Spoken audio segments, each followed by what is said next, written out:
Thank you, Karen. All right, welcome all to the Corporate Service Committee meeting of the Upper Hunter Shire Council on the 14th of February 2025. I'll call this meeting open at 9 a.m. and I'll ask General Manager if we've got any applications for attending by video link. Neil, Chair. Thank you. We've got any apologies there?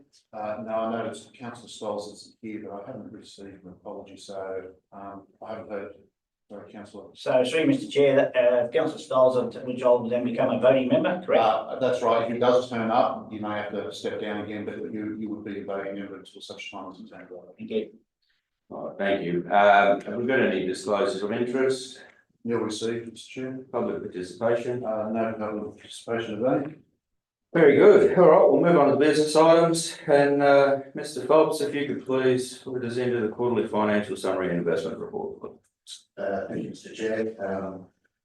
Moving into page 3, 402.1. Down bottom there, we've just got our information summary. Effectively, the quarter ended December 24 was a positive variance budget of 317,000 compared to about a $3 million negative budget in the November month.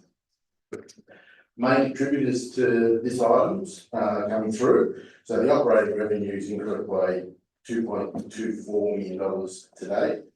Main contributing factors to this government placed hostels revenue. It actually is higher by 147,000, which is quite pleasing. A bit of increased funding from the department through residents' needs and dependencies. Offset slightly by resident fees coming through. So we're just looking at those fees at this point in time. Early learning centres higher by 129,000. It's had better or stronger utilisation rates coming through. We just recently put on an ECT, so those utilisation rates should increase a little bit more with additional children allowed to be at the facility. Family daycare higher by about 108,000. There's been a bit of a change in the demographic around billing of a lot of the services for the family daycare service. Council now pretty well assumed the risk of all the fees that are outstanding. Previously, the educators were collecting fees from parents who were using the service, but the government's now changed that around. The council will directly invoice those out to the parents. So there will be a little bit of change. We're just getting the actual the quantum around what that will look like by the end of the year before we do any votes. Overall, what it means is effectively nothing to the bottom line. It's just a different way of collecting of funds, the fees that we more or less pay the educators, so there'll be an increased cost on the educators' payments coming through. Waste management is up by about 430,000, which is quite pleasing. A little bit higher in the annual resident access charges and also the landfill disposal. So that could be, we've got a number of capital works projects that we are still doing. So it's sort of been a little bit inflated by council's capital projects undertaken. But we're pretty well kicking on quite well in regards to the landfill sites. General revenue is high by 239,000. A little bit increase in our general rating income compared to what we initially thought in the budget. And also we've got a little bit extra in our financial assistance grants, which is indexation, and also an increment in our interest revenue. We had a conservative approach to our interest in the budget initially last year, but we've been able to achieve just high 4s to 5s coming through for all the investment funds we've got on at the moment. White Park revenue, it's lower by 93,000, which is a little disappointing. We've got a number of events that are coming through, but it's something that we need to probably look at our fee structure in regards to White Park and see whether or not we're actually charging the facility out at a premium rent for a premium facility. So it's increasing with the advent of putting a new roof over the yards down there. So it should increase the fee structure around that. Just through your chair, the roof structure that's going out for tender. That's very important because I see last week that the Radio Association finals are coming to going in November. That's what we need. We need those big events, but that roof is so important. Through Mr. Chair, that tender's coming back to council in February. Beautiful. Thank you. Moving down to the aerodrome, fees lower by 51,000. We have got outstanding with our data, of approximately about $30,000 to $40,000 in outstanding fees at this point in time. We changed the way or the mechanism of actually collection of those. Effectively, we've got just cash coming into the system now, but there is about $30,000 to $40,000 that is outstanding at this point in time. So we'll be collecting those, or collecting those from the punters out there over the course of the next 3 months, I would assume. Transport for New South Wales state roads, it's higher by 660,000 today. You'll notice on the other side of that, our costs have gone up as well, but it's just showing that the Transport for New South Wales is actually got a lot of work out there at the moment, and it's expected to increase over the course of the next 6 months as well. As which we're looking at trying to get the quantum of what that's going to look like. So we'll go through and ask them whether or not they can give some forward projections so that we can undertake that work.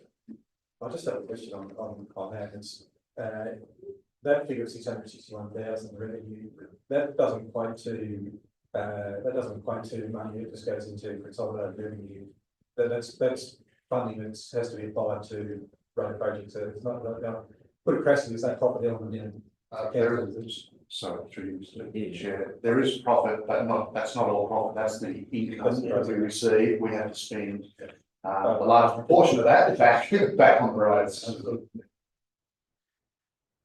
Moving into local roads grant funding, actually this is higher than budget by 233,000 coming through, and change that lower to higher. There's been an increase in our financial assistance grants similar to the general funds coming through, but also we've received a bit of extra funding in regards to Moonee Brook Road and the St Albans Sedgenhoe Street crossing. So we've got the actual funding for completion of that pedestrian crossing down there. Quite pleasing. Just 3 minutes, Chair, again, the Sedgenhoe Street at the pedestrian cross, I see a coast high lighting plan. What's the go with that one? The lighting plan is there at the moment, because that was a requirement underneath the Transport for New South Wales. We actually have some funding now to install lights there. So Very good. So we're actually undertaking that work over the course of the next probably 2 to 3 months. Thank you. Moving out to sewer, higher than the budget by about nearly $400,000, higher annual access fees coming through, plus also have increase in our private works requests, as well as section 64 contributions quite higher together with the interest on investments. Break you there for this process. There's a apology through from Councillor Stoles. If we could take a vote on that, please. We'll move up.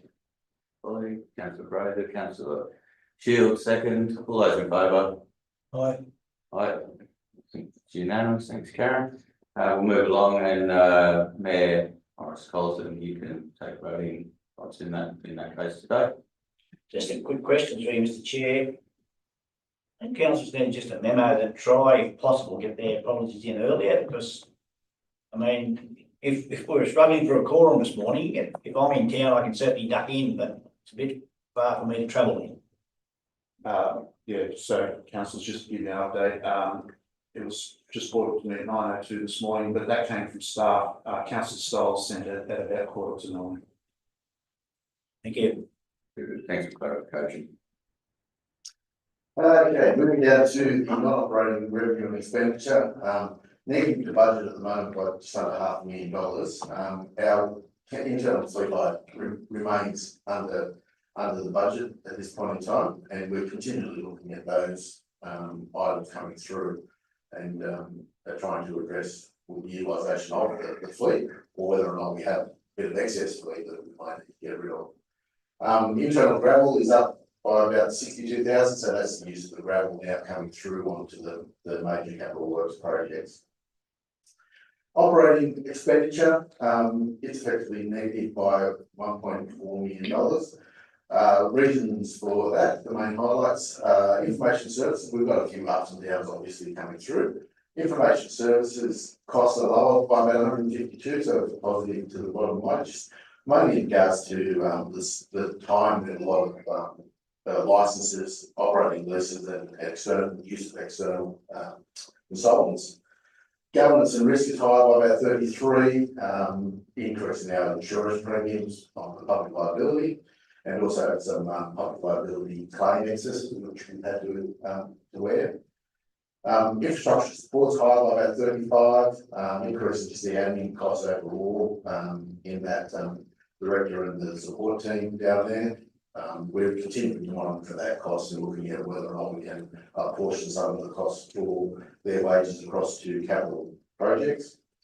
Revenue services lower by about $39,000.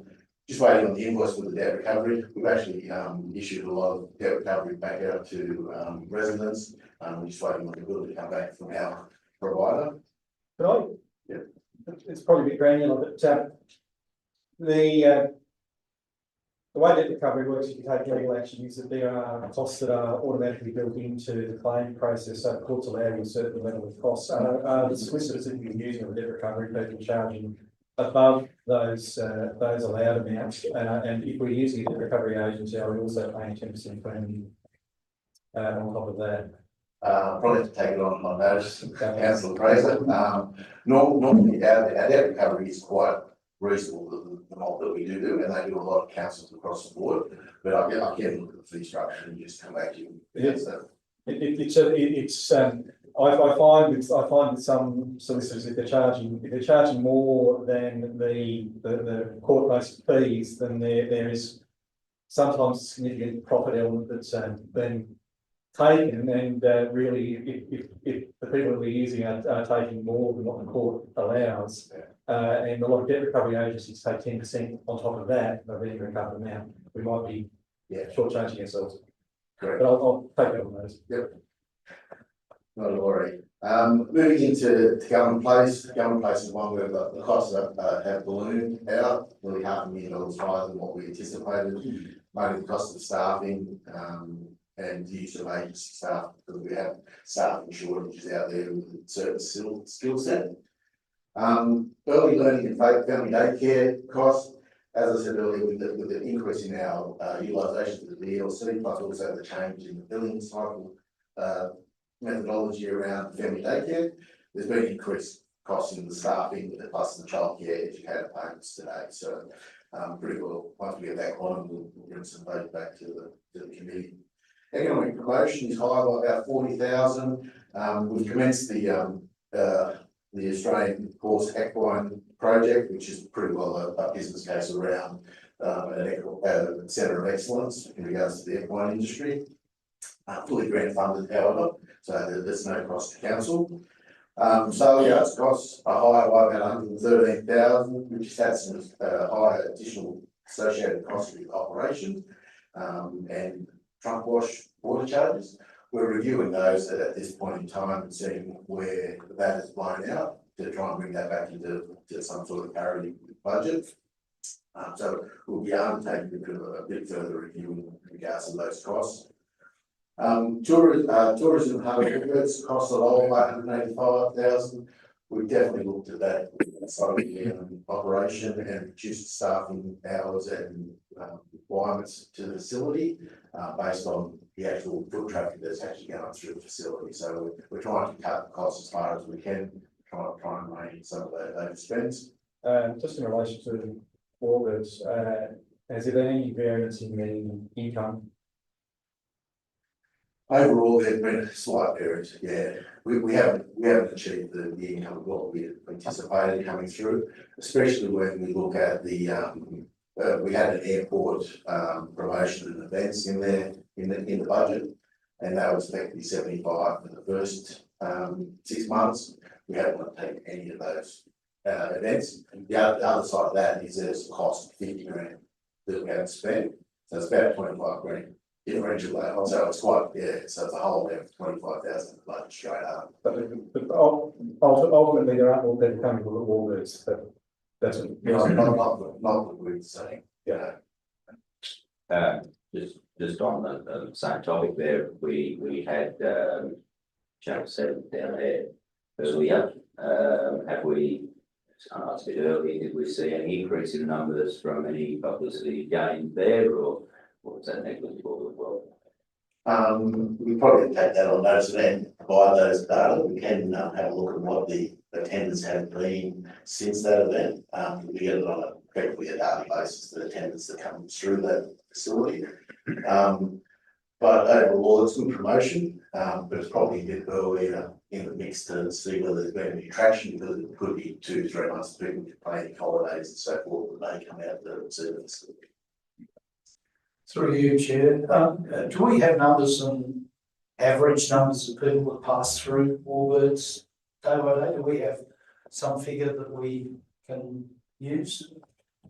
Through you, Mr. Chair, we do, and they're published in the airport committee papers. So when the airport committee papers come through the council, you'll see them. If you want, in the meantime, we can pull out all that to set and circulate. I saw a number of 582 visits in the previous 12 reporting period. So that we close to about 1.5 people per day. If that number's correct, that's something like that. Sounds Well, like I only make the comment that because I went out there on the Australia Day public holiday Monday, and Sally and I got there at sometime between 9 and 9:30. We left at between 11 and 12, 11:30 and 12, and we were the only people there on a public holiday. And that's saying to me that we're not promoting that properly.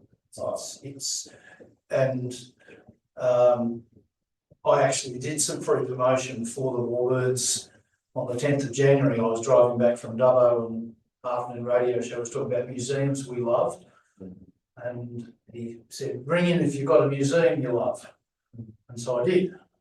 But yeah, it's not happening for us, is it? no, I think that's the difficulty. I'm not wanting to get bogged down in discussion on the practicalities of the Warbirds specifically.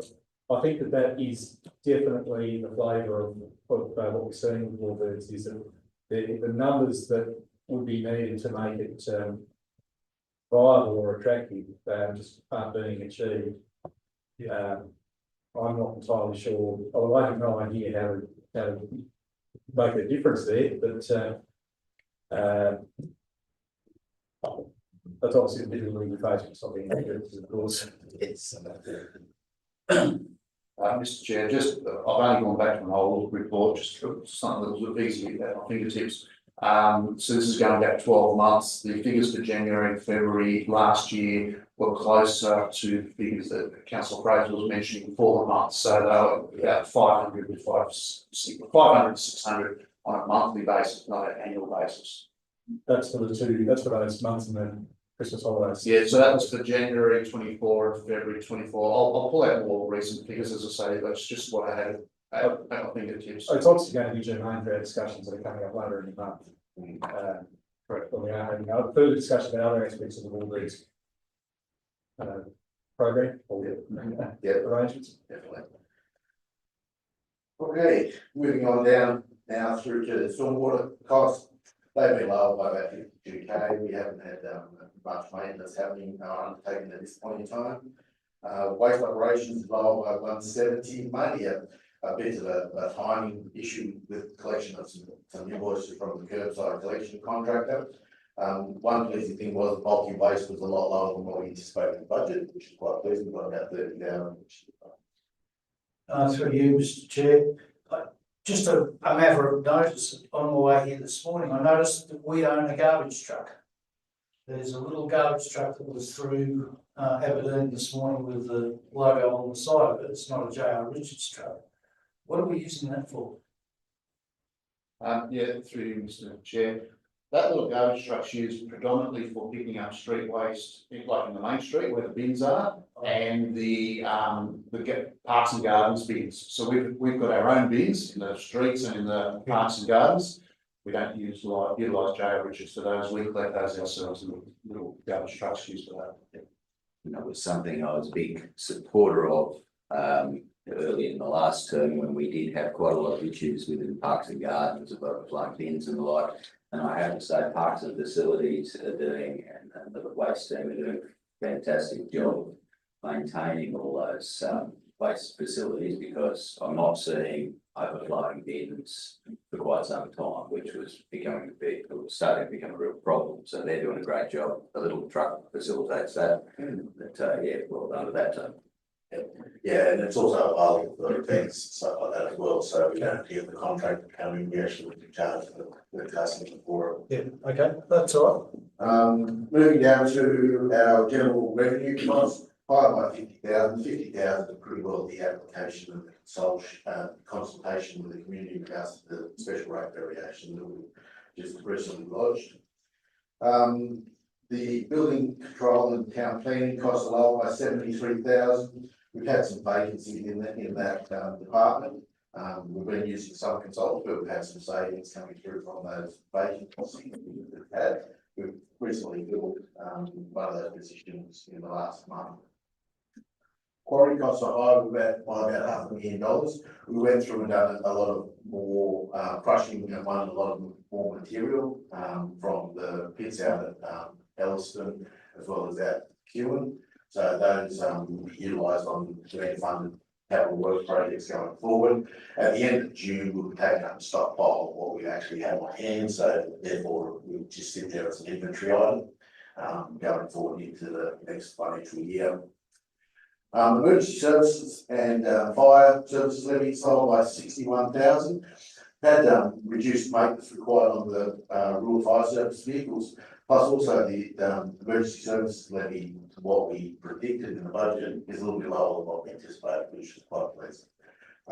Obviously they've received massive hikes over the course of the last probably 4 years, where it's increased by nearly 40%. So it's now come back to some sort of normality. The passing garden costs are higher by 79,000.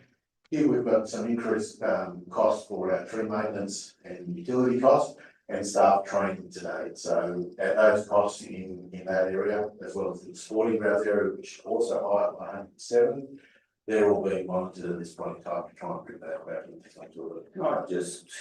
I love the idea of monitoring and bringing costs down, but as someone who manages a large garden operation myself, my costs are well up, I can tell you. We've had such a tremendous season, and can I make a comment that your Parks and Facilities team has done a fantastic job this summer season.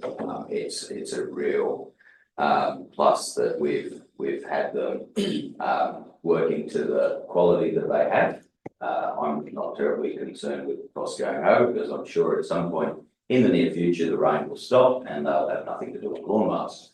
But I do just want to take the opportunity to acknowledge that team, and I have to say I'm not concerned with any extra training and maintenance that goes into that at the moment.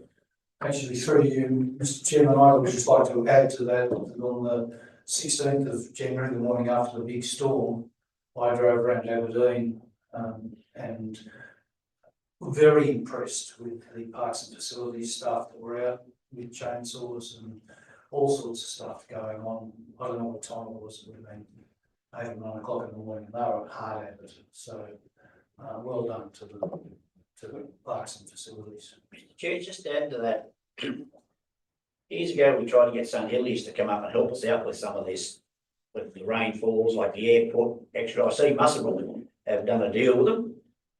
Is there any chance we can, I mean, the airport may be a little bit too complicated, but it's worth touching base with them again and try and get some help when.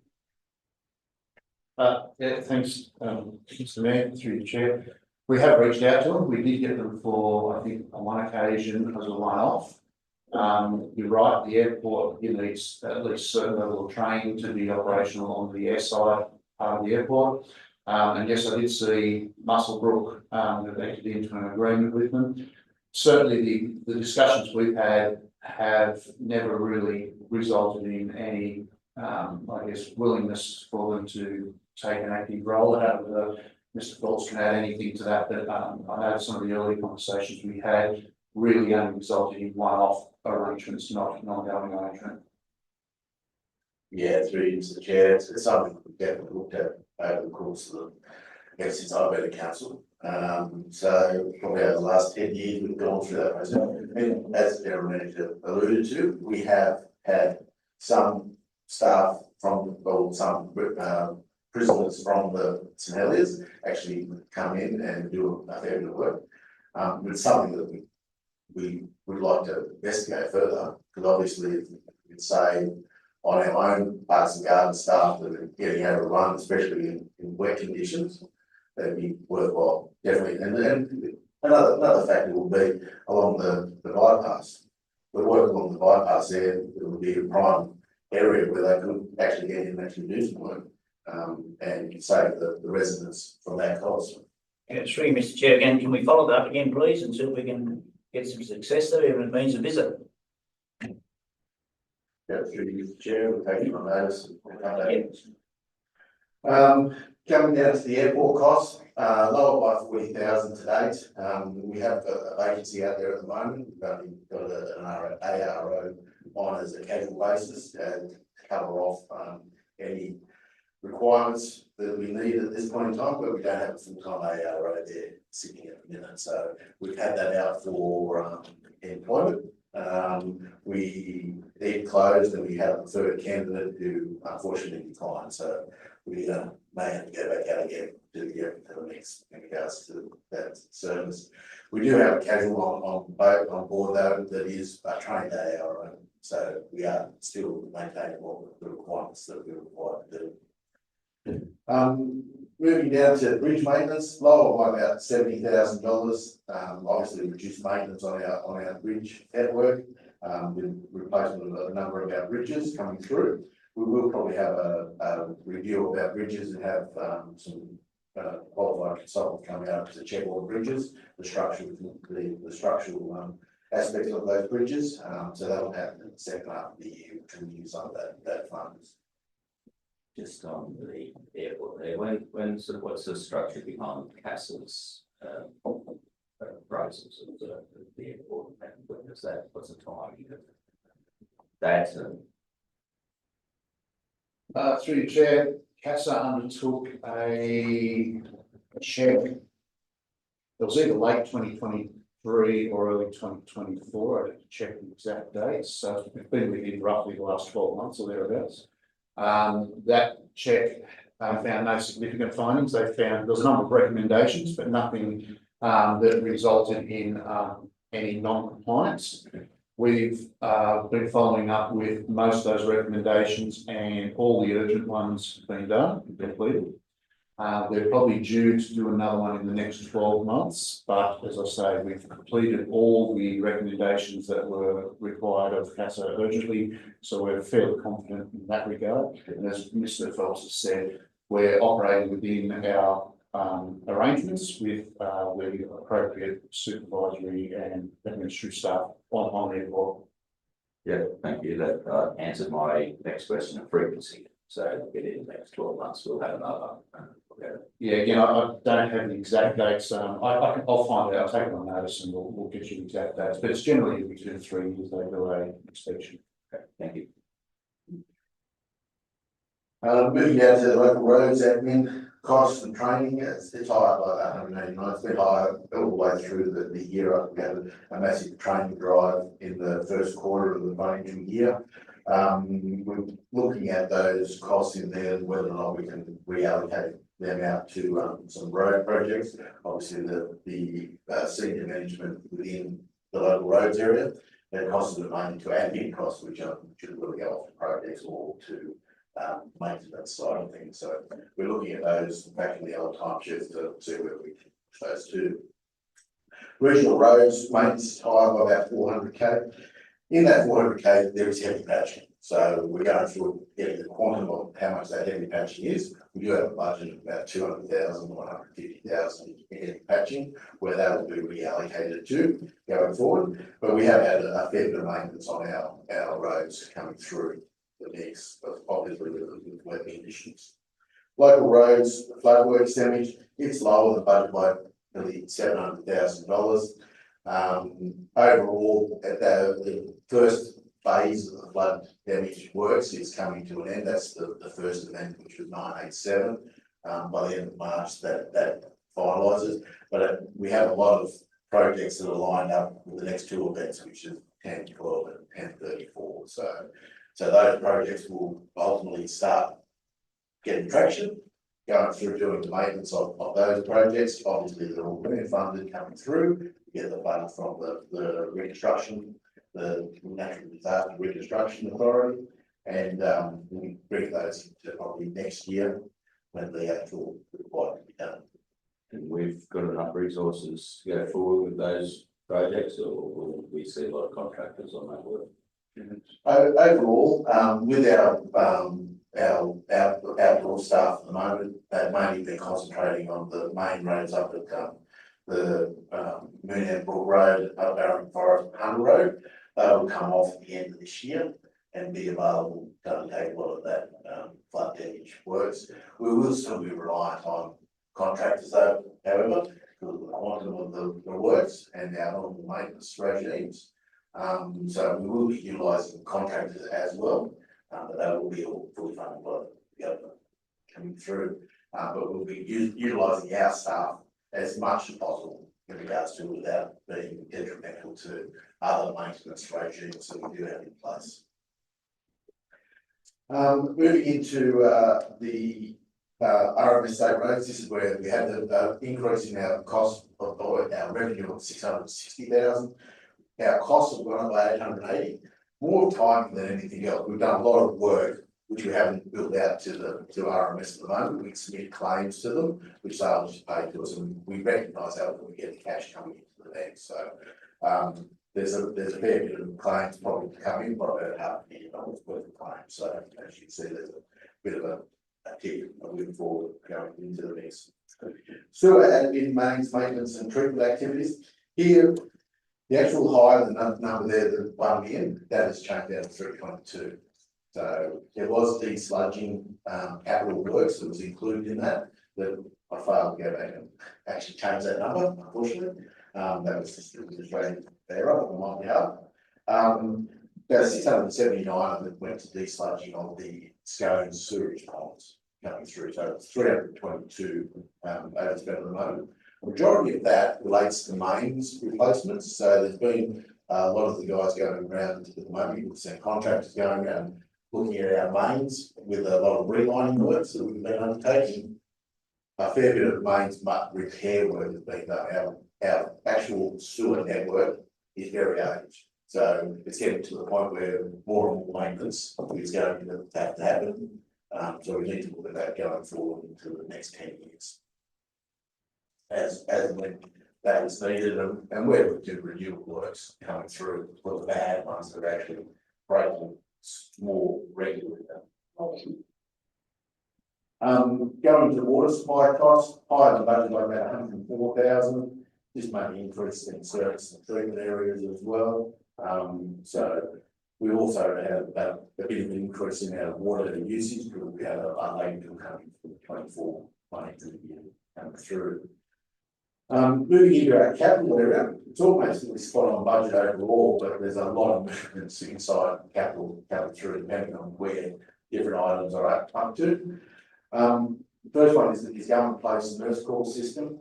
There was a requirement that we put a new nurse call system in there for the residents over there. The other one was failing and it was a major non-compliance. So we had to actually go through the process of putting a new one in for the residents, and that was 107,000. The Morongo Youth Centre building is continuing on schedule. It's lower than budget at the moment by about $70,000. But however, it will continue to remain on budget and be completed soon. That well, you tend to technology there. That youth centre, I wasn't able to get up for the visitation of the process where we're up to there. But my understanding is the basketball court will not go ahead. Is that correct there? We'll not have that undercover area. That's correct. So Yes, you mentioned the inspection, a couple of councillors were able to drop in at Arundel just prior to the CAC meeting on Wednesday afternoon, had a look. You're right, the basketball area is out of scope at present. At the moment, we believe there's about 50,000 contingency that hasn't been drawn down on. I believe the director has a plan that if we can continue to preserve that contingency in the construction of the building, he may look at a half asphalt court upgrade for the basketball court. And and then we'll seek grant funding for the shade sale. That was my pressing question. I was a big supporter of that undercover area that was promoted when we adopted that piece of infrastructure up there. I thought that was going to be very useful for the greater community and for multi-purposing that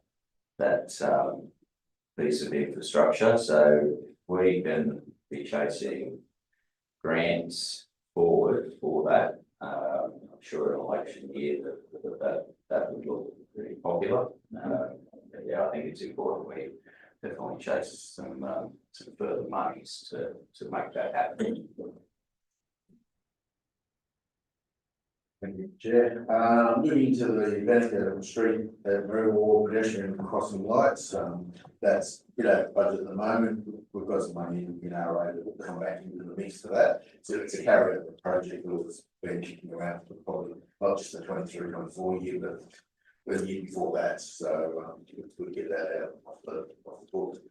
Our off-leash dog area, which was a pretty well an item that came to council out of the blue, which is transport providing the land underneath the bypass for our off-leash area, which was required at this point in time. So we'll be undertaking a review of seeing whether or not we can get some grant funding for fencing around and fixing up that area there, so take down the dogs and let them run around. Bill Rose complex, we're putting up some bollards down there with like a security aspect. Going through the installation stage at this point in time, so it's hasn't been spent today. White Park complex internal roads, with the White Park facility, its internal roads network became a slushy pot of mud, effectively after a lot of rain that happened. We've gone through and we will reconstruct those with a bit of gravel to make sure that they can be resilient against further rains, which has been the evident with all the rains that we've had recently. So they've maintained their integrity coming through. White Parks complex electrical supply is all up and going at the moment. We've just got a couple of minor modifications to the board down there, but apart from that, the power is all down there after the lengthy delay with different energy providers providing us connection. So now that's completed. The Coulsons Creek Road, higher than budget by 221, pretty well tracking on budget. So it's continuing well and still looking like it will be completed in September 2025, which will be good. The next two are pretty well Hunter Road and Barrington Forest. They more or less offset each other coming through. Hunter Road is higher because we more or less prioritised those works to be completed. And that has been to the detriment of Barrington Forest Road coming through. So one's 900,000 over, one's 1.3 million under. We've been going through, there's been scheduling delays with some resources going through. However, we've addressed those in the last probably week, 2 weeks, and we're going full bore. Those roads need to be finalised by the end of this financial year, completely as per transport requirements. So we'll be looking at trying to push those along as far as we can. Regional local road culvert flood works, it's higher than budget by 103. It's continuing quite well. It's fully grant funded in the mix. So we're doing 6 culverts coming through, 2 in the regional areas, and then 4 in local rural areas. Aberdeen Parks, the public school upgrade works, 184,000 over at the moment. Obviously, that's the pedestrian crossing that was being put in place, but also the beginning of the lighting coming through. So we've had some initial designs and connection costs that we've paid for in regards to the lighting. The water treatment telemetry, haven't had any upgrade works done today, haven't had any requirement. It's something that we will remain in the budget, with just a bit of the timing of it. It's pretty well a reactive item that comes through if need be. Water mains renewals lower by 354. The program's commenced and the work is continuing, so we've engaged the guys to undertake a lot of contracts to undertake that works, so that will continue to channel on for the next 6 months. The water reservoir cleaning, required cleaning of the reservoirs that we didn't anticipate initially in the original budget, so we've got a boat coming through to cover that off. So it's one of those ones that happens every 5 to 10 years, so it's one of the analyst requirements to get it done straight away. Similar to the water Aberdeen High lift pump, we had to replace it because the other one failed significantly and couldn't be repaired, so we had to replace that pump coming through. The water pipeline from Glenmore Dam, we're doing a fair bit of work in regards to that. It's lower. We're going through the initial planning stage of that. So no cost is being incurred today, but however, the actual project will be completed by the end of the year. It's about a $500,000 project.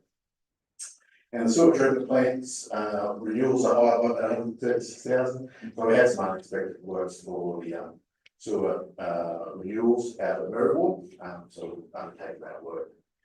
And the final one there, sewer mains renewals as well. It's lower by about 49,000. That was more or less in the Scone and Rundle area. It's only been doing works for that. We might want to be done at this point in time between in Merriwell. So overall, there's a positive variance of 317, so the budget. Overall, we've got a number of votes coming through, coming back to nil overall. So the budget remains pretty well in line with the expectations. Bank funds and investment report, at the moment we've got $37.5 million in funds, of which about 36.5 is sitting in our investment portfolio. The end of December, pretty well there's a schedule involved in the report that includes all our investments that we're actually holding at the end of December. External loans is reduced down again, down to $28.5 million, so it continues to come down. Obviously, with no loan facilities being taken out, our repayments is reducing our principal components. Again, the schedule is included in the report. The internal loans coming through for the water and sewer fund. We've continued to have our discussions with the Office of Local Government in regards to those loans. We've made the repayments each quarter for the September and the December quarter. December quarter was very tight coming through. So there's another report that's in the papers which we'll discuss as it comes through. Overall, we're continuing to maintain and collect our debtors that were outstanding at the end of June 24 year. We still have probably about $4.5 to $5 million still outstanding with that money that's still to come through to us. Restricted assets, again, just to give you an idea of where we think our reserves will be coming into the mix to the end of June. Okay, thank you, Mr. Chair. Wayne, did you say $4 million? Oh, We have a lot of programs where the acquittals were done, went backwards and forwards to the department. And a lot of them are milestone waiting for completion of projects. So we have a number of projects that we completed. CBD was one, which we're starting to get all the finalisation reports completed now, and then the funds that will come back into the bank account. thank you. Through you, Mr. Chairman. I just noticed in the investment details that we have, what is it, $3.5 million invested with National Australia Bank, who packed up and left town sometime last year. I noticed that we don't have anything invested with Regional Australia Bank. Now, I don't know whether they're not competitive, but they are a bank that's operating not just in this town, they're in Merriwell as well. Sure, we're not in Murray, but anyway, I think they are. Anyway, why are we still supporting National Australia Bank when they clearly don't support us? To you, Mr. Chair, thanks for the question, councillor. The, pretty well determined on what rates we can get. So, we've been able to achieve some good rates from the National Australia Bank and other institutions as listed in the list. So we more or less look at what the best rate is available at that point in time. We can service the Regional Australia Bank if they come back with good rates. However, I don't believe that that met the rates that we've been getting at this point. But we will, for the next investment that we do put on, we'll definitely review their rates and see whether or not it's worthwhile. Yeah, I think council's got an exceptional question there. I attended Regional Australia Bank's charity handout there last time around. They do a lot for the community, and they do deserve support. Councillors, given the direction of this conversation, at the moment, our current policy only looks at return rates. It does not penalise, I guess, institutions for not having a presence or a physical presence in the local government area. That doesn't mean we can't consider that, but we probably need to give staff some direction through a policy clause or statement in regard to how you want to address that. In effect, you could be weighing or trading off a lower interest return rate to support a local business, which is all fine. You can do that. That's not a problem. But you need to give some guidance as to how much of an interest rate cut you would be willing to accept in order to invest in that. And that probably needs a little bit of work by our own staff to give you some guidance. I was going to say something along the same lines. I'm very impressed by what Regional Australia Bank does in relation to giving back to the community. But what I would say that the use of council funds, I think A has to be the best possible return rates that we can achieve, and B, if large assets come from council and funds are to be applied as a result of the use of our money, it should be at our discretion rather than discretion of the Regional Australia Bank. I'm all for the work the Regional Australia Bank does. I think they're great and great having the presence, it's great in the community. But from the point of view of a business case for providing money, they've got to match the return that we can get from another provider. I'm exposed to taking money out, but again, council funds are being used to provide large assets to the community. Perhaps we should have some determination of how that's used. That's my comment on it. Yeah, very good. Through you, Mr. Chair, look, I totally concur with what my fellow councillors are saying and what the Democrats are saying. But I just wonder how hard we're rattling the bars of their cage, and if we dangle $3.5 million in front of them and said, "What can you do for us?" You know, and with the perhaps the rider that, "Hey guys, we would like to do business. What can you do?" Just see what happens. Mr. Chair, we've got contracts with banks. I thought we had meetings there over the years. Are they contracted or not? Banks, no, we're not affiliated with any bank. We only have a transactional arrangement with Westpac Bank, as well as Regional Australia Bank. We do Regional Australia Bank for a transactional bank. Okay. So we are utilising their service. Obviously, over at Merriwalk, being a lot of major banks over there don't operate. And when Regional Australia Bank was at Morocco, we were utilising them up there as well. However, they closed the doors up there, but we still utilise their transactional services, and definitely we'll take it on board, councillor, to have a look at their rates and see what's available in the market. Not a problem. Moving into our capital expenditure side of things, here our large capital works program still remains quite large and buoyant. Overall, we spent about $30 million today, which is about 43% of the budget. We have a lot of work to undertake in the next 6 months. Obviously, the Main Road 358 will have a fair chunk of that, plus also driving a lot of our works up the Barrington Forest and Hunt Road to finalise those projects. So there'll be a lot of costs coming through. That hopefully will get us up to that mark there. Over the course of the next probably 2 months, we'll be bringing back votes for possible deferral projects if we don't think that those projects will be completed within the by the end of the financial year, just to give a more clarity around the future budget going forward, because a lot of those projects may need to be rolled over into the next year's delivery program operations plan. The KPI side of things, here to the end of December, as you can see, we're a little bit behind in regards to a lot of our KPIs. Those KPIs are on a month basis, so that is just December month coming through. If you look on the next page where we've got the month and the year to date, we have improved our year to date position compared to what it was in September. The month of December was very low, being a Christmas month, it's like we didn't have a full working month coming through.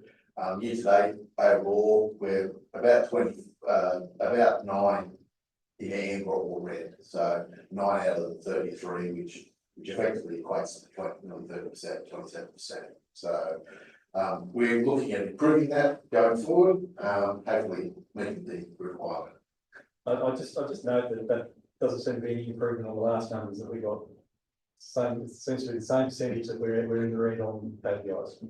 Yeah, so all we can do is we're driving staff to try and achieve the KPIs as and when they do come through.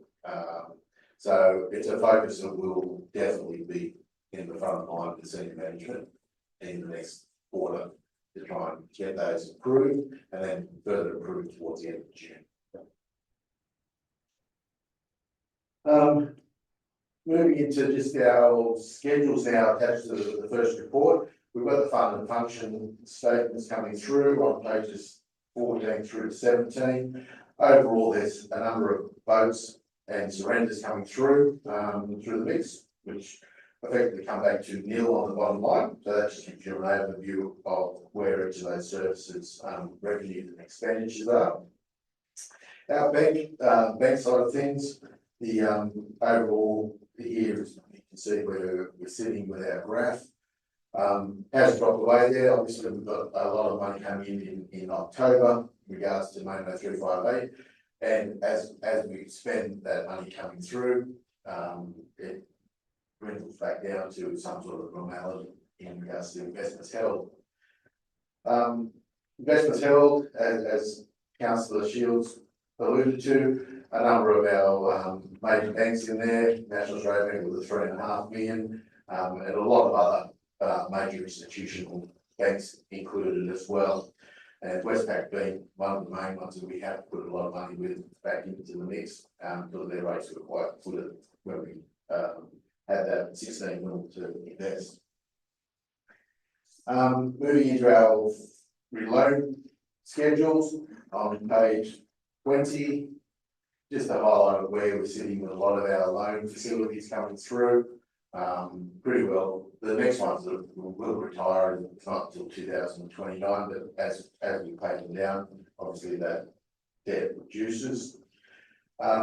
Moving into our restricted assets area, here you'll see that the requested votes coming through. We've banked away about $4 million towards just back into a reserve there. That's funds that we've received back into the mix from debtors that were outstanding at the end of June, which is quite good. So that's one of the areas where we'll be putting that back into consolidated revenue and improving our bottom line overall. And then we go into our capital works program, which is pretty well a summary overall from page 26 down to page 34. Pretty well it depicts a lot of the expenditure coming through, and as you can see, 27 million of the 30 relates to our transport areas, which is the CBD upgrade, as well as the Momo 358 and the Moonapple, Barrington Forest, Hunt Road areas coming into the mix. So that's more or less just a highlight of where each of those projects are up to. coming down to the bottom line, but as you can see, there's $4 million off overall KPIs, as councillor Fraser alluded to. Probably a lot of there remain the same sort of colour coming down from the last report in September. So overall, as I said, senior management will be going through those, especially the ones in red, but also the ones in green, make sure we maintain it in a green aspect as being satisfactory. Coming through over the course of the next quarter, to bring it into a better light by year end. And our final reporting or schedule to this report is pretty well our budget variation. So as you can see, we've got a number of budget requests coming through. A lot of that is grant funding that is effectively coming into the mix where we've got capital projects attached to it. And the main one there is that $4 million one, which is pretty well a bit of extra funding coming through for the finalisation of our grant funding for the CBD. But the costs we expended last year in our capital works program of $2 million. So we accelerated towards the back end of last year when we were preparing the budgets. So there's a $2 million cash call back into, which is pretty well trying to build our reserves back up to a level of sustainability. Are we what? Payments for your Hill Street development there? Yes, through you, Mr. Chair, there's a number of grant payments that are still outstanding. Being at the end of December, we had the head over the road. Plus also we have a number of completion reports that will now be done with the project finalising at the end of January. And those will bring back multiple millions of dollars, so we're looking probably about $2.5 million coming back as well. The road handover, the council will receive about $600,000 towards that road handover. So that's reflected in the line item, transport and series in the variation request, $2 million capital grant, that's $2 million. Yep. And $4 million number. Yep. And you expect some of the most of that, I assume, $4 million debit will be covered ultimately by grant money coming in? Yeah, well, it's lower costs in the capital expenditure because we accelerated the program at the end of last year to bring it into play. But also the grant funding is up by about $2 million inside. So the variation requests are essentially a wash, so far as the budget is concerned. And any additional money that comes in, or money comes in from the grants is already accounted for in that number. Thanks. Yeah.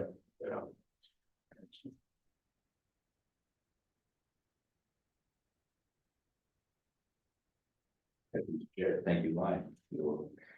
Just while we're on that page, councillors, now we have 8 votes to go ahead with, or we can lump them as all one. Are we happy with all of the variations in front of us there?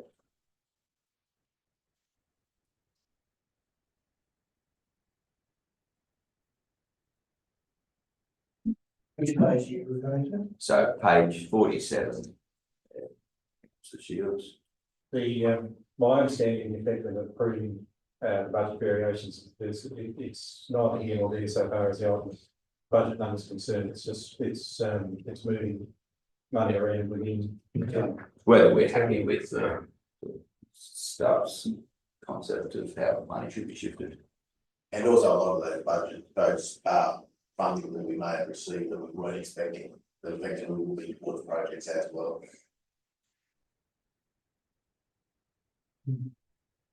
Just looking for a mover, Mr. Chair. Always in a rush.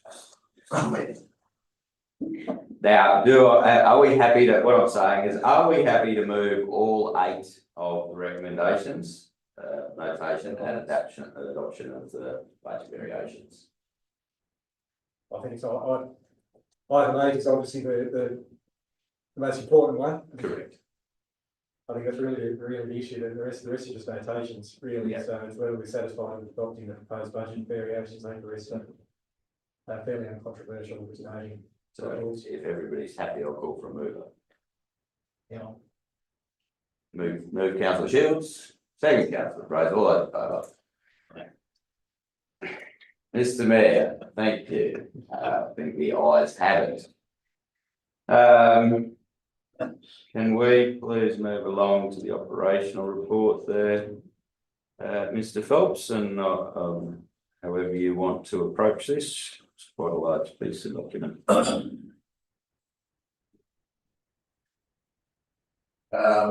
Yes, thank you, Mr. Chair. So pretty well just walk through the very first part of it. So first part of the actual report is the attendance level, so it's just the information for councillors to look at there. Then the next is the more detailed version of the operation, where we've just highlighted a lot of the actual major movers within the actual operation reports. Probably will be explaining myself again from the original one, so happy to go through them, or if councillors are happy with reviewing them at their own leisure or looking at their papers. Either way, I'll ask for a bit of guidance. All right, councillors, are we happy to go forward if we read our notes, and happy to move that we note the following? Perhaps Mr Phelps might just provide us with the greatest hits version. Perhaps the things that are commendable and the things that are concerning might be. Yeah. Appropriate. Yeah, thank you, councillor Fraser. Overall, probably highlighted a lot of them coming through the mix when we went through the summary in the first report. Overall, our business operations is probably the biggest item that is flagged more than anything. A lot of the other items where we provide the services such as the roads and so forth, it's more or less a time issue coming through.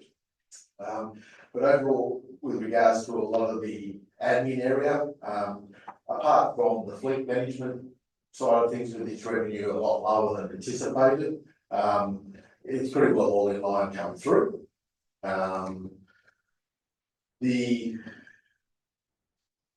next area, which is community services, probably best to go through each of the function areas.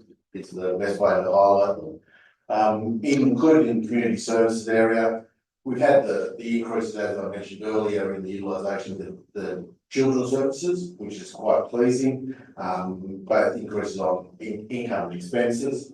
The biggest drag on the bottom line has been Government Place, obviously.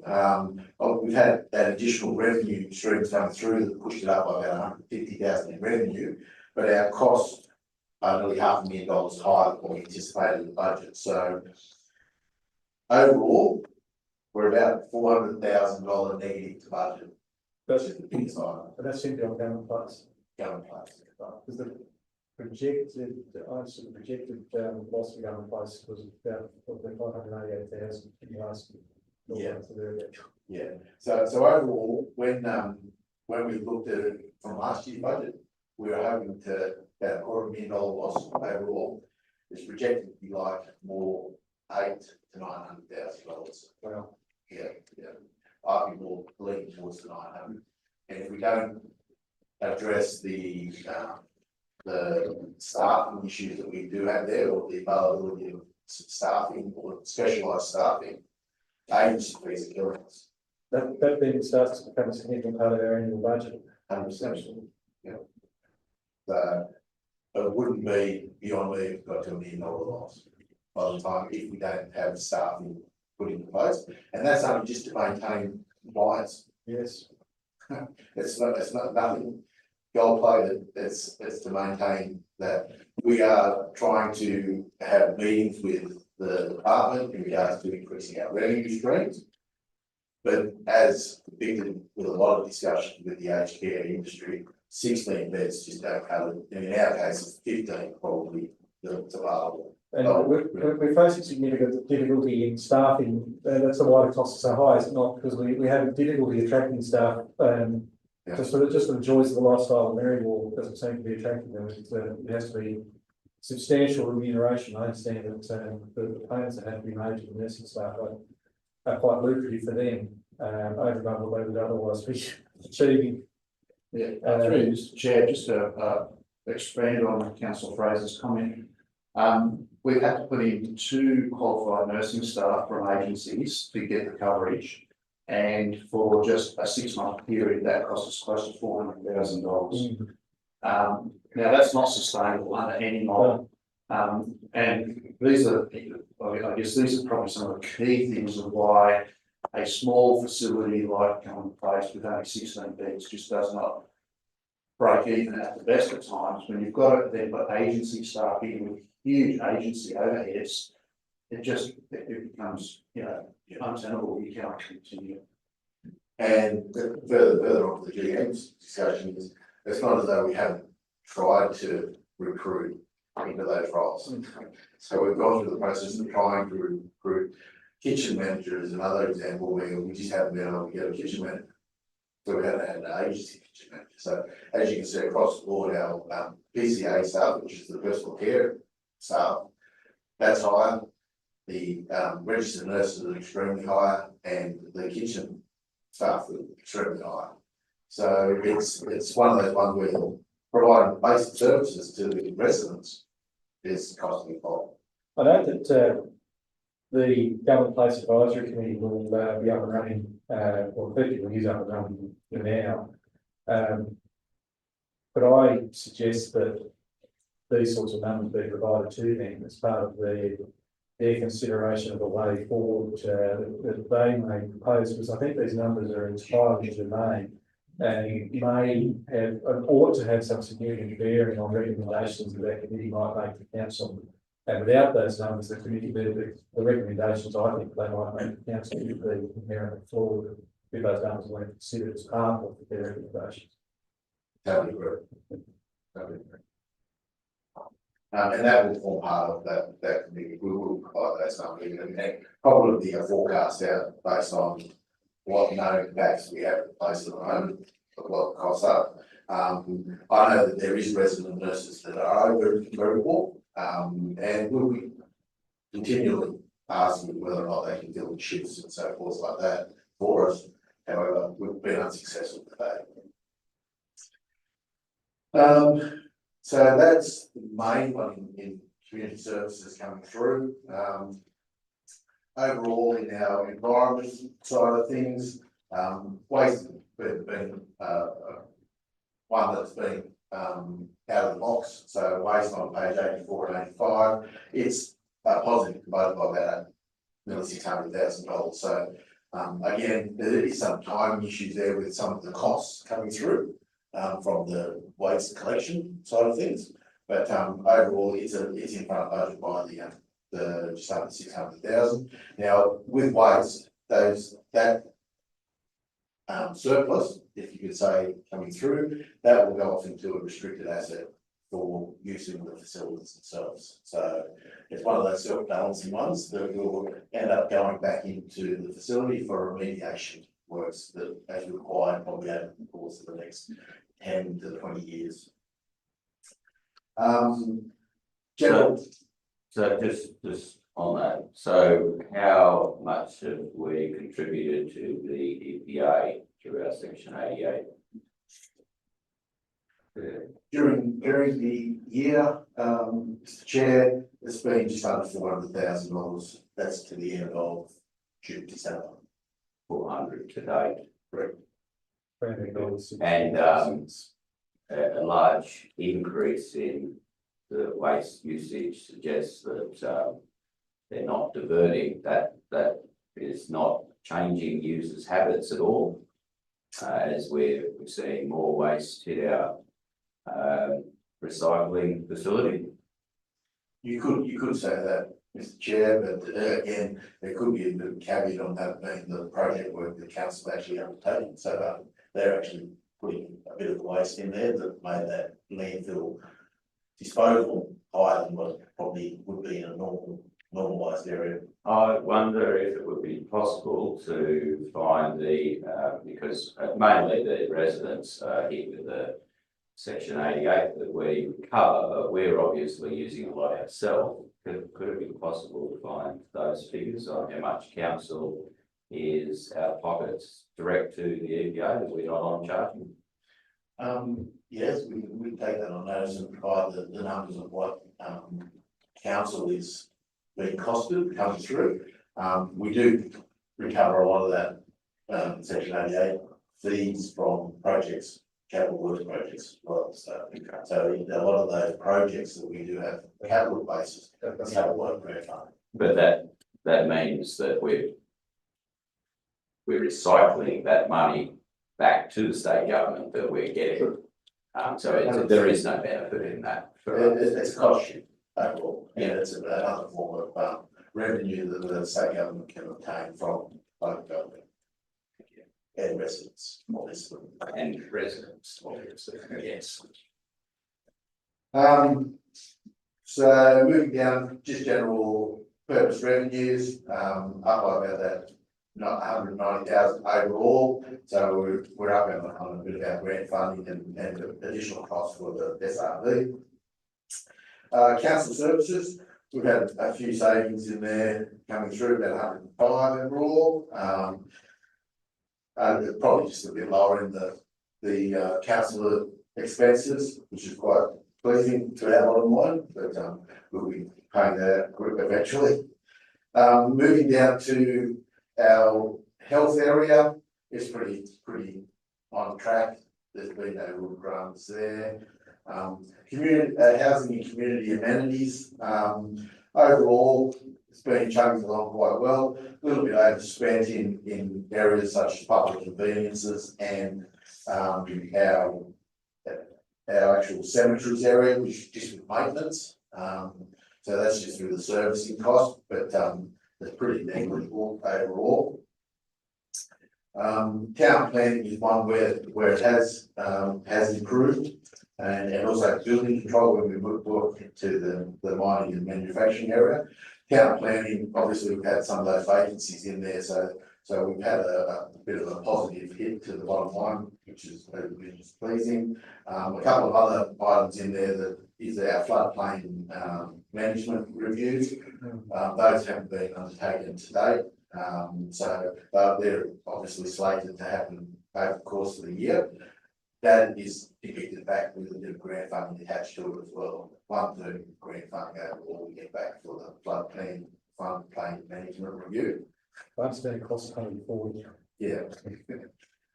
We met yesterday with floodplain management committee, and that report looks like it's about ready to go, and it's a huge piece of work, and it's going to be really interesting once released to have a look at that, to look at the modelling and how that adapted over time. They started with modelling, then we had that big flood, and they were able to ground truth that and make the modifications. So for any of the LiDAR nerds out there, look out for that coming out shortly. Thank you, Mr. Chair. In mining and manufacturing construction, also the quarry one is the other one there. I'll highlight the major cost involved with the quarry operations, which is our winning of the material, the crushing and the blasting of the material. Obviously, as I said earlier, any material that's left on the ground there will be taken up as a stockpile and included as an inventory item, which will be to the benefit of future works. Public order and safety, nothing really to highlight in there. They're pretty well tracking on trackers and coming through. Had a few staffing vacancies in regards to long-term leave, maternity leave, where we've had to put in a contractor to look after a lot of our health issues. So it's a little overspent in the LG regulation enforcement, just under the nuisance and health area. That's the only one really to highlight in that area. But there's been cost savings, obviously, against salaries in the admin areas of each of those. Recreation and culture, pretty well tracking without no drama overall. The only ones to highlight here is pretty well the parks and the sporting grounds, as I mentioned in the actual the summary pages, just a little bit overspent in a couple of the training and the servicing of our facilities, but as the chair said, that he's happy for that to happen, obviously in the wet season it jumps up, but in the cooler and the non-growing season, it'll come back into play. White Park is one of concern, probably coming through, obtaining the actual revenue stream from White Park, what we anticipated has been lower. And as I mentioned, we have a facility that's continuing ongoing and morphing into a very high quality facility. We've got to really look at our fee structure and start getting a lot of these major events coming through.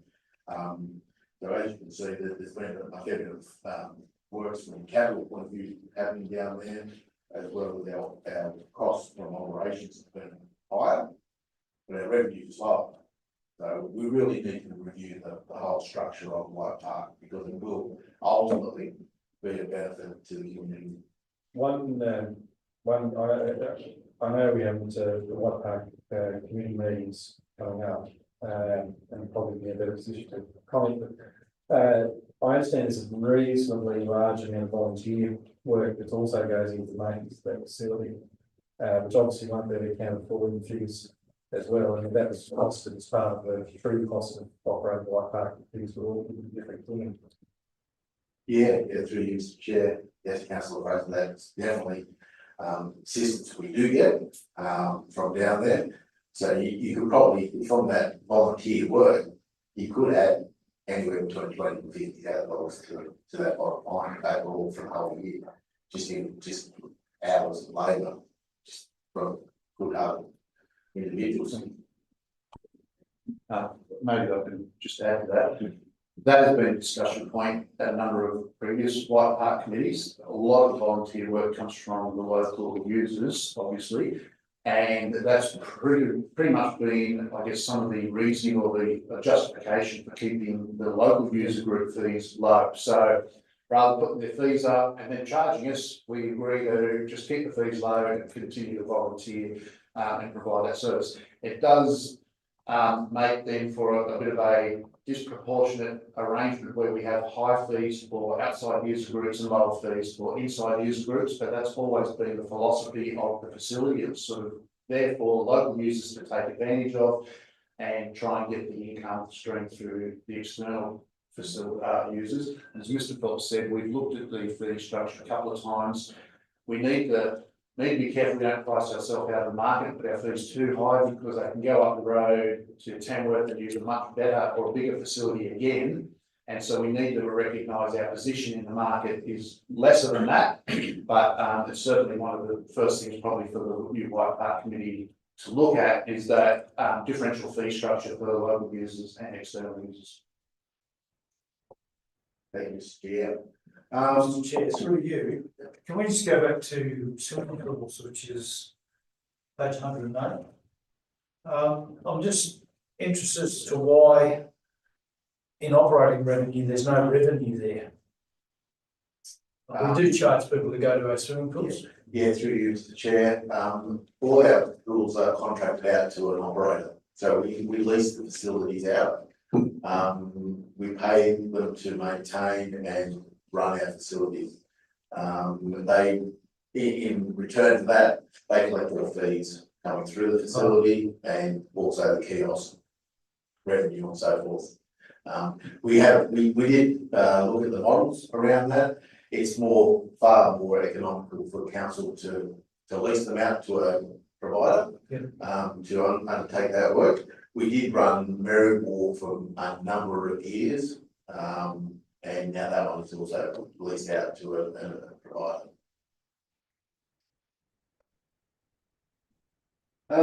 Now, moving down to our transport and communications. Airport, as I mentioned earlier, the revenue stream is probably the thing to highlight there, so hopefully we'll start increasing on that revenue side of things. So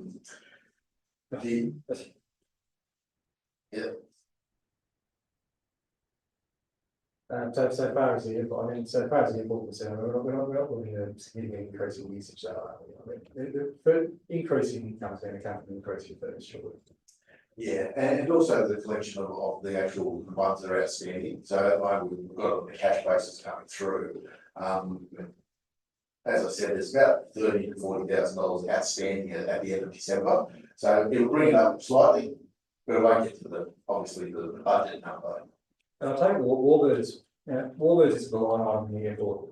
Is it, so I'm putting it in the airport return. No, Warbirds is included in the tourism and events. Yeah. Economic promotion in there, so it's pretty well regarded as a tourist venue. Heading there currently away. Yeah, correct. Moving down to the other items within roads, bridges, we mentioned earlier about the underspend in our maintenance area. Footpaths, a little bit underspent in regards to its maintenance as well, undertaken. State roads, we've had that discussion around the increase in revenue and our expenditure. On regional roads, here we've got, we're overspent at the moment by about 850,000, of which 400 relates to maintenance, which has got a bit of heavy patch in there. But also the other items, which is project based around Coulsons Creek Road and the culvert area, which is one of our boats that we put through the mix in earlier. So overall, the 400,000 is the biggest item there, which 200 of that relates down to the heavy patch program that we've got down in capital. Local roads, here overall we're in front by about the $1.1 million. Again, flood restoration, as we mentioned earlier, which is 700. Increase in our revenue streams, which has been government grant funding as well as capital grant funding. And a little bit overspend our admin, which is more or less been our training regimes. But overall, our projects itself, overall, we're sitting at about 400,000 underspent in our budget today. And as depicted earlier, the main items driving that is around the Hunter Road and Barrington Forest Road projects. Transport and communication, transport auxiliaries, I beg your pardon. Here, pretty well straightforward, pretty well nearing the end of the project in regards to the main street, which is great to see. Water supply on 18 to 19. Overall, you can see it's a little bit higher in spend in our engineering and supervision and also water other, which is pretty well our water usage, the licence fee from New South Wales State Water. So that's the overspend there. And the other, which is capital, bit of underspend coming through there, which is really comes back to the mains renewals, which is about 354. But apart from that, it's pretty well, as mentioned earlier. And sewer, again, a little bit in front of budget overall. And as mentioned in our summary pages, our revenue streams are quite buoyant at the moment. It's up by about 400,000, which we've done some votes against it in the sewer area. Our cost for our sewer mains, as I said earlier, it's overspent by about 200,000. It's mainly replacing a lot of main renewal based on our relining programs that we've been going through. Capital works, pretty negligible amount there. Again, got the vote coming through for the 140 to cover off the Scone sewer treatment plant renewal. Variable, total scones coming through there. We haven't spent for any primary variable. And then we move into our This is a new. So councillors, you asked for a list of outstanding council resolutions. This is just providing you with that report there at the bottom of this attachment. So there's a couple of resolutions that are still in action and can't be resolved because they're waiting for future actions, but we're happy to take questions on any of those. All right, councillors, we've got a mover to make the budget review. Councillor Fraser, second Councillor Shields, all those in favour? Aye. You guys have it. We'll move on to contractor and expenses report, please. Yes, thank you, Mr. Chair. pretty self-explanatory, more or less just to highlight what consultants and legal costs we've been incurring and whereabouts those are actually being expended to. As you can see with the legal side of things, a lot of it get related to the property and leasing of our property expenses. Insurance matters is public liability claim that we've had to expend for some legal advice, and other than that, it's planning matters coming through. Apart from that, we're going to get the heritage advising groundwater monitoring in our consultant area. Groundwater monitoring there, is it just the standard, you know? As standard reports that we get every 6 months when they come out to look at our, not only our depots, but also at the waste facilities. All right, we've got a move of noting that. Moved, councillor Colson, second, councillor Shields, all those in favour? Ayes have it. Move along, property update, Mr General Manager. Thanks, Mr Chair. I'm going to take this as read, probably the main highlights, though, just the councillors list. We've now settled on 97 Hill Street, so that settlement has gone through, so we've sold that parcel. 98 Hill Street is still on EOI until for another week, so we'll be able to report back. That's probably in March, whether or not we've had a successful purchase on that one. The other big piece of work that's probably been done in the last few months is a bit more work around the Rosedale estate, and we met with the Community Advisory Committee at Murrurundi and walked over that to give them a much clearer feel for what is happening there. We have renewed the King of the Ranges lease for a further 12 months, so that is the predominant part of that large parcel, but there is some land there for redevelopment, and the Murrurundi Community Advisory Committee will consider that at its meeting on Wednesday night. I did have a question, it's not Hill Street, had we those monies? So the sales gone back into the consolidated. Overall, we put that off into a property disposal RA. Yeah. All right, well, there being no questions, comments, I've got a mover. Councillor Fraser, second, councillor Shields, all those in favour? Ayes have it. The grants report. Again, councillors, we've been providing this to you now for a couple of months at councillors' request. You can see good news there is we were successful in getting a $30,000 grant for senior splash and social aqua aerobics. Good news there. We've made an application to Heritage New South Wales for some heritage grants.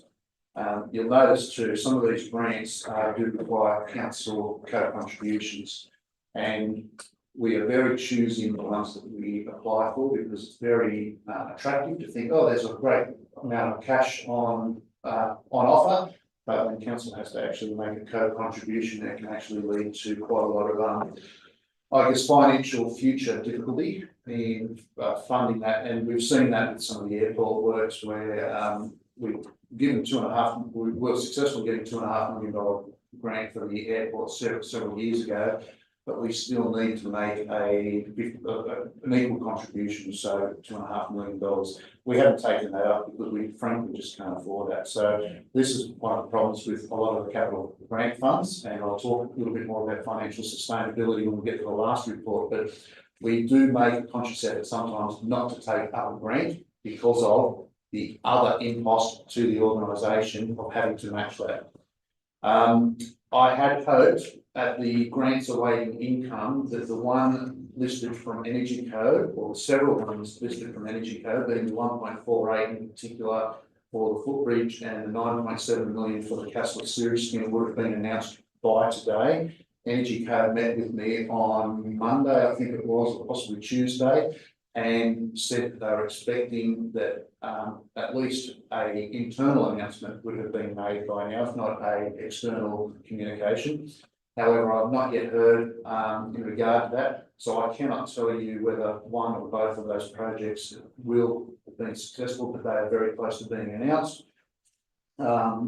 Most of the others are obviously pending, and as we get information on them, we'll continue to advise you. One of those energy code grants are likely to come to fruition, though, surely the sewage treatment. So the way Energy Co have offered that grant, they've got $45 million, sorry, split between 4 councils. And I have argued that we're 1 council out of 4, so therefore 25% of 45 is 11 million, and you'll see our applications very closely match the $11 million. The other 3 general managers of the other 3 councils, they argue that the footprint of the RES is significantly more in their local government areas than it is in ours. So Energy Co will not disclose the method in which they will distribute that 45. I've simply taken the opportunity to apply for as much as I can in anticipation that it may be favourable to us. Having said that, Energy Co did tell us that they're expecting something like 900 million, I think was the figure, in renewable energy contributions to come through the next, well, over the life of the RES, and that will be fed back into communities. So if we do miss out on this one, we will continue to seek money from future contributions that are paid into Energy Co and redistributed. I have also asked that the footprint needs to be extended beyond just the RES, because places like Merriwell are outside the RES, Cassilis is inside the RES, and it's ridiculous to think that all of this money can be spent on Cassilis and not on Merriwell at least. And even further afield, I think the whole local government area should be able to benefit to some degree, but in particular, the transport route, Golden Highway, all along that area, our road network in that western part of the Shire that's servicing these renewable energy facilities should be getting some benefit. Very well, well done. Just on, I mean, I know this is only new, but you did make a point there about co-contributions, and I wonder if it would be pertinent to maybe note in this table where there are co-contributions. Yeah, so similar to that, probably that first table, we might amend the other tables to show if a co-contribution is required. Thanks for that. Yeah, I think that'd be good. Do I have a mover? I have a report. Move councillor Fraser, second councillor Shield, all in favour? The ayes have it. Can I just ask one question? In the, what's it called, the funding body, there's one here, FRRR, what's that? Movement is medicine.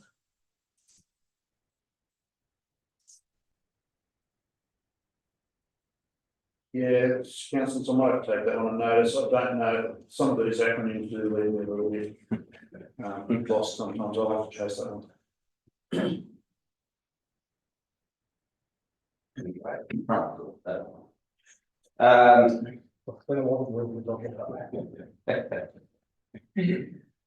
All right, we'll move along to the request for donations, please. Thanks, councillors. Again, just in line with our policy, we provide you with an update on the applications. We've had 2 this in the last period. One was successful, being the Veterans Week Golf. Again, they're holding it in Muscle Brook, although I have sought them. It is a wide region thing. I have sought that they maybe choose to have their golf day at a local golf club in the Shire for next year's 2026 event. But the ship for the World Youth event did not fit within our policy and was unsuccessful. I just noticed we haven't got links with that there, so we haven't got any further detail on. We don't normally provide the full detail unless councillors want it. We can provide it, but they are being assessed in accordance with the policy.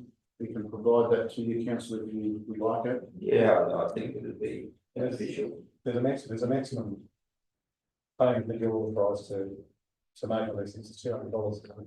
I believe it's 400. 400. Yeah, the golf only asks for 200. but we have a cap of 400. Previous to about this time last year, there was no cap, and it was a little bit out of control, but we brought the cap in for a policy review. Councillor Shields. Oh, sorry. All right, we'll move on to last.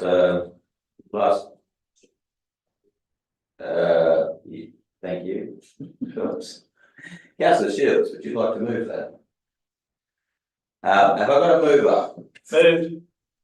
Moved, Councillor Colson. Seconded, Councillor Fraser. All those in favour? The ayes have it. We'll move on to our last bit of business for the day, the Office of Local Government Financial Performance discussion. Thanks, Chair. I'll commence this probably high level discussion, if Mr. Phelps needs to weigh in with any good detail he can. Obviously, one of the biggest issues facing this organisation ongoing has been something that we've raised at every meeting we have with councillors, whether a briefing or council meeting, is ongoing financial sustainability ongoing. We continue to have a number of meetings with Office of Local Government, and following our internal debt arrangement last year between Water and Sewer and the General Fund, we are having even more discussions with Office of Local Government. They are keeping a close eye on what's happening. We continue to meet all our reporting requirements and the like. However, there is a letter there from Brett Whitworth. Brett Whitworth. He's seeking to have council now provide a plan, an ongoing plan, just to give them further confidence that the discussions that we've had are locked down into a longer term strategy moving forward. You'll see that in the attachments we've provided some basic updates, which were also provided to the Office of Local Government, both in what has been done historically, and most councils will be familiar with the cost cuttings and the changes to revenue that we've tried to achieve over the last couple of years. And then the second part is what are we doing going forward, and predominantly moving forward, we are looking at that special rate variation as the next major step in trying to address this. Having said that, disposal or restructuring of some services, which again councillors are aware of, but expressions of interest out for both Government Place and Hunter Warbirds are part of that longer term strategy to reduce the cost. Happy to take questions. Probably just to add to that, yesterday the Office of Local Government released all the audited figures from New South Wales councils. And again, you'll see that our operating result of -24% is probably one of the worst identified in the state. Again, it comes back to the fact that most regional councils will have a negative operating result, and you'll see that if you have a look at the spreadsheet that Office of Local Government produced. Many of the regional councils are reporting negative operating results, and what that means is they're spending more of their operational budget than they're getting, so their expenditure exceeds their income.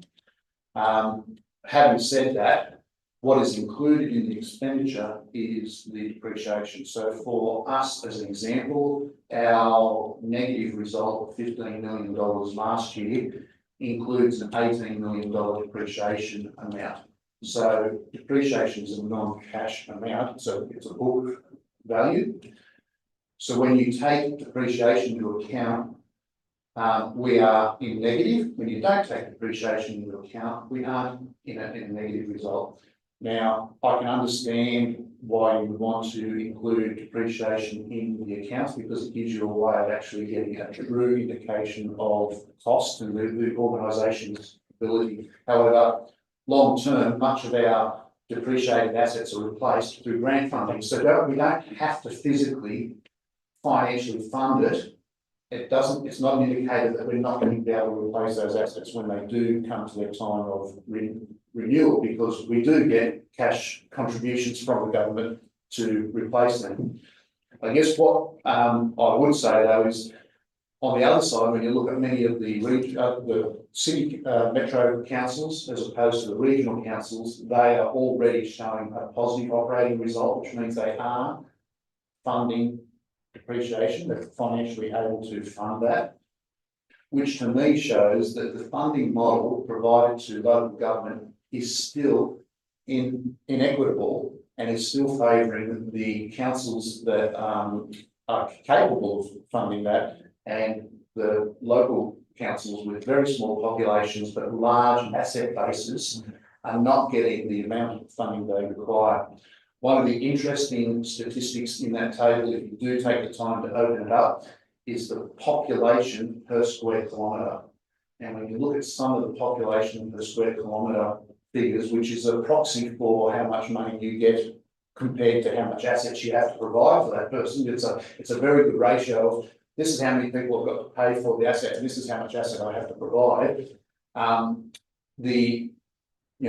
Obviously local government areas in the metro area, large Western Sydney councils have very, very high populations to very, very small areas of maintenance. And we are the opposite. We have very, very small populations to very, very large areas. So obviously we don't want to be in this position ongoing. We do need to make changes, and as I've said, we need to be very serious about moving forward. But there are some explanations around that, and you've sort of got a bit of a feeling for that from what I've said. My I guess point is very much political. We need to keep chasing the grant funding and getting that allocation of both federal and state government operational grants, not the capital grants so much, but the operational grants back into the regional councils. And that's something country mayors are continuing to lobby for. And both the mayor and I have a meeting with the minister in March and with Brett, the chief executive of Office of Local Government, to raise some of these issues.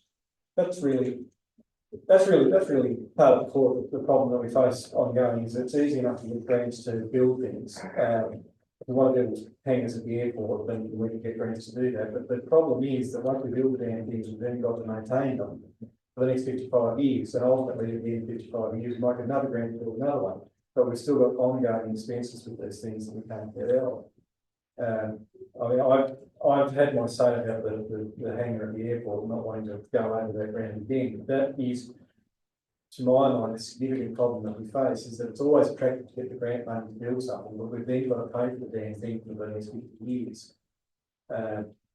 Obviously, the focus that we really need to have, and what we need from the funding providers are operational grants, and as the general managers expressed, and as the focus, I think, of obtaining grants really, we need to focus on obtaining operational funding, because that to my mind is far more important than building more things we still have to pay for. I see that the special rate variation, basically, it's going to be helpful, but in the scheme of things, the amount of money it's going to bring in is not a staggeringly large amount of money or a staggeringly large proportion of the annual budget. It's going to be a single digit percentage or a low single digit percentage. The issue that we face, particularly I know the numbers that we've discussed today about government place now being about 900,000 in there this year, along with ongoing things like White Park, like the sale yards, like Allbirds. If we can get a handle on those ongoing losses, then we would be in a position, I think, the budget's reasonably balanced at the moment, we'd be in a position of replenishing reserves by approximately, or probably over $2 million a year, $2.5 million a year, just by running in things like Government Place, Allbirds, sale yards, White Park, those sorts of expenses. With a special rate variation on top of that, we might get another in 3 years' time, $2.5 million to go, and we would be able to go ahead by $5 million a year if we can get the costs under control and get special rate variation. I think that's probably the focus. I know I'm preaching to the choir here. We all know that this, and I don't doubt that that's exactly what the general manager is, the course will pursue. But it does seem to me that reining the costs of the large costs, the glaringly obvious costs, and the ones that we can do something about, is probably very much in our interests in doing that. May not assist the moving of this conversation further, but I think that's something that we as council need to keep in mind. Through you, Mr. Chair, I just want to concur with Councillor Fraser on his comments. A question, that report that you were talking about that details all these measures on councils, New South Wales, where do I find that? It's on the Office of Local Government website, councillor, but what I might do is I might send it to all councillors, after this meeting, I'll flick it to all councillors, it's publicly available. Yeah. There was a thing came out, I don't know, a week or two back about state government, another bit of cost shifting and the dam safety levy. Now, the only dam that we own, as far as I'm concerned on that list, is Murrurundi Dam. Do we have a quantum as to what that levy is going to cost us? Through you, Mr. Chair, I think the reports that were put up through the Infrastructure Services Committee identified $700,000 if we don't de-prescribe Murrurundi Dam. That was the figure in that mind. I can check that for you. So that's another big whack of expenditure. Well, I think the plan, as I understand at the moment, is that dam will be re-prescribed, and that's part of the process. That's one of the things that's being addressed by Murrurundi CAP at the moment. But the council position is that the water level will be reduced to 1 metre when the spillway installed. At that stage, it will be de-prescribed, and whatever further development that happens there as a result of the discussion with Murrurundi CAP will be on the basis I understand that it will be as a de-prescribed dam. So I think it's not likely that we're going to end up having to pay that levy. No, that's very realistically. So it's probably, while that number is startling at 700,000, I think that we are moving. Yeah. The way we are moving, it's not going to be something that we're going to really done. Because the other thing that came out at the end of last year was that Legislative Council report about funding of local government.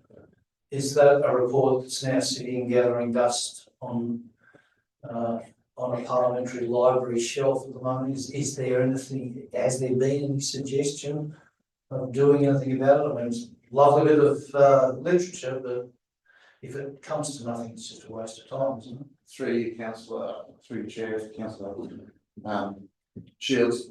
That report was generated through a lot of investigation and conversations with councillors. In fact, Mr. Phelps and I attended the Tamworth hearing and spoke at length in regard to the things I've repeated today, and that was around don't give us capital grants, give us operational grants. Switch the operational grants more heavily biased to local government in regional areas and less so to city.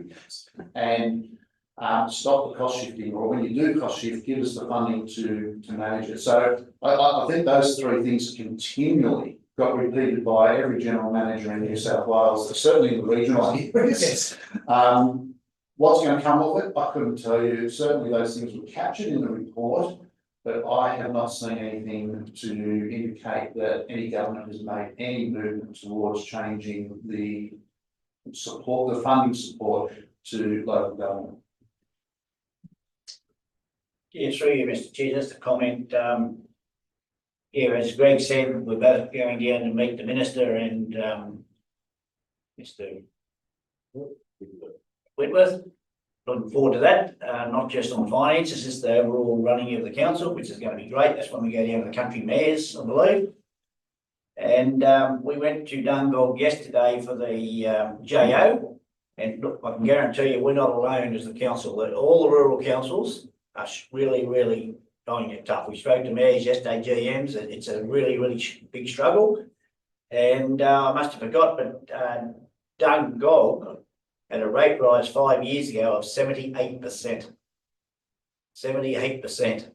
So I mean, well, I don't honestly, I don't think we've got any choice but our 33%. But I mean, that's up to the council. But yeah, we're not alone. It's a struggle. And as Greg said a while ago, we're just not getting a fair bite of the buck out of the cities with the police.